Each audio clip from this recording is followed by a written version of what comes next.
ഷൈൻ ടോം ചാക്കോ ഈ കേസുമായി ബന്ധപ്പെട്ട് വിശദമായിട്ടുള്ള സ്റ്റേറ്റ്മെന്റ് എടുക്കുന്ന ഘട്ടത്തിലാണ് വിൻസി അലോഷ്യസ് മുന്നോട്ട് വെച്ചിട്ടുള്ള ആ പരാതി അല്ലെങ്കിൽ ആ വെളിപ്പെടുത്തലിനെ കുറിച്ചും പോലീസ് സംഘം ആരാഞ്ഞത്. അപ്പോൾ ഷൈൻ കൊടുത്ത മറുപടി എന്ന് പറയുന്നത് ആ പരാതി വ്യാജമാണ്, അത്തരം ഒരു സംഭവം സെറ്റിൽ ഉണ്ടായിട്ടില്ല, മാത്രമല്ല അതിൽ തനിക്കെതിരെ ചിലർ നടത്തുന്ന ഗൂഢാലോചനയുടെ ഭാഗമാണ്, സെറ്റിലുള്ളവർ നടത്തുന്ന ഗൂഢാലോചനയുടെ ഭാഗമാണ് ആരോപണം എന്ന മറുപടിയാണ് ഷൈൻ പറഞ്ഞിട്ടുള്ളത്.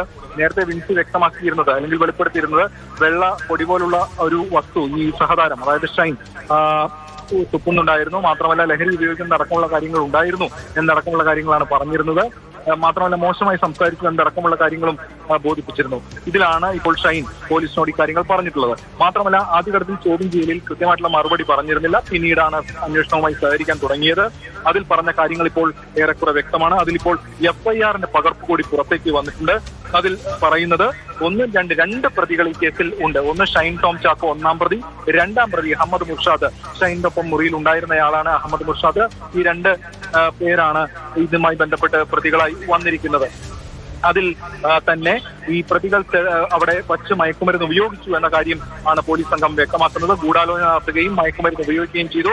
അതിൽ നിന്ന് രക്ഷപ്പെടുന്നതിന്, തെളിവ് ഹാജരാക്കാതെ രക്ഷപ്പെടുന്നതിന് വേണ്ടിയിട്ടാണ് ഇത്തരത്തിൽ അവിടെ നിന്ന് ഓടിപ്പോയത്, കളഞ്ഞിട്ടുള്ളത് എന്ന കാര്യവും ഈ FIR-ൽ പോലീസ് സംഘം സൂചിപ്പിക്കുന്നുണ്ട്. നേരത്തെ മൊഴിയെടുക്കുന്ന ഘട്ടത്തിൽ ഇദ്ദേഹം ഷൈൻ ടോം ചാക്കോ പറഞ്ഞിട്ടുള്ളത് താൻ നേരത്തെ ഡി അഡിക്ഷൻ സെന്ററിൽ പോയിട്ടുണ്ട്, അച്ഛനാണ് തന്നെ കൊണ്ടയാക്കിയത്, കൂത്താട്ടുകുളത്തെ ഡി അഡിക്ഷൻ സെന്ററിലാണ് പോയത്, അതിനുശേഷം 12 ദിവസങ്ങൾക്കിപ്പുറം അവിടെ നിന്ന് ചാടിപ്പോയി എന്ന കാര്യമാണ് പറഞ്ഞിട്ടുള്ളത്. താൻ മെത്തഫെറ്റമിനും കഞ്ചാവും ഉപയോഗിക്കുന്ന ആളാണ് എന്നാണ് ഷൈൻ പോലീസിനോട് പറഞ്ഞിരിക്കുന്നത്. പക്ഷെ അന്നേ ദിവസം അത് ഉപയോഗിച്ചിരുന്നില്ല എന്ന കാര്യവും ഷൈൻ വ്യക്തമാക്കിയിട്ടുണ്ട്. ഇതോടൊപ്പം തന്നെ ആലപ്പുഴ ഹൈബ്രിഡ് കഞ്ചാവ് കേസിലെ മുഖ്യപ്രതിയായിട്ടുള്ള തസ്ലീമയെ പരിചയമുണ്ട്, ലഹരി ഇടപാട് നടത്തിയിട്ടുള്ള കാര്യം ഷൈൻ പോലീസിനോട് സമ്മതിച്ചു.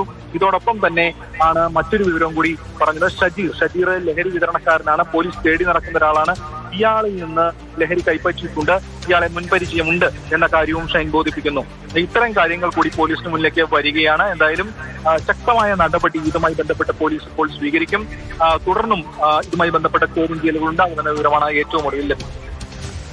ഏറ്റവും പ്രധാനപ്പെട്ട കാര്യം അത് തന്നെയാണ്. കാരണം തുടർ നടപടികൾ ഇക്കാര്യത്തിൽ ഉണ്ടാകുമെന്നുള്ളതാണ്. പോലീസിന്റെ ഭാഗത്ത് നിന്ന് തുടർ അന്വേഷണം ഉണ്ടാകും, കൂടുതൽ കാര്യങ്ങളിൽ വ്യക്തത വരുത്തേണ്ടതുണ്ട്. എന്തായാലും തുടക്കത്തിൽ ഷൈൻ പറഞ്ഞ പല കാര്യങ്ങൾക്കും വിഭിന്നമായിട്ടാണ് ഇപ്പോൾ പറയുന്നത്.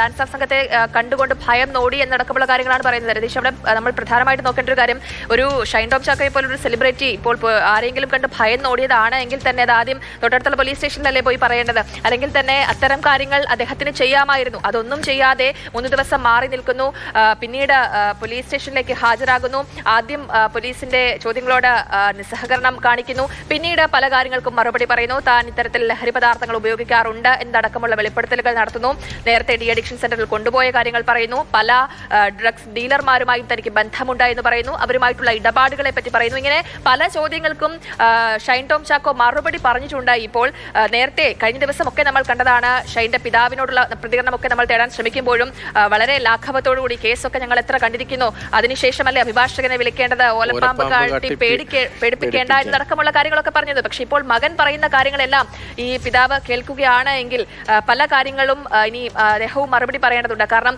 ഷൈൻ ടോം ചാക്കോ തന്നെ സമ്മതിച്ചിരിക്കുകയാണ് താൻ ലഹരി പദാർത്ഥങ്ങൾ ഉപയോഗിക്കാറുണ്ട്, തസ്ലിമ, സജീർ അടക്കമുള്ള ആളുകളുമായി തനിക്ക് ബന്ധമുണ്ട് എന്ന കാര്യം. എന്തായാലും പോലീസ് ഇപ്പോൾ ഈ ഒരു ജാമ്യം നൽകുമ്പോൾ തന്നെ തുടർ ചോദ്യം ചെയ്യലിനായി എത്താനുള്ള ഒരു നോട്ടീസ് കൂടി നൽകിക്കൊണ്ടായിരിക്കും ഷൈൻ ടോം ചാക്കോയെ വിടുക എന്നുള്ളതാണ്. ഇപ്പോഴും നടപടികൾ പോലീസ് സ്റ്റേഷനിൽ പുരോഗമിക്കുകയുമാണ്.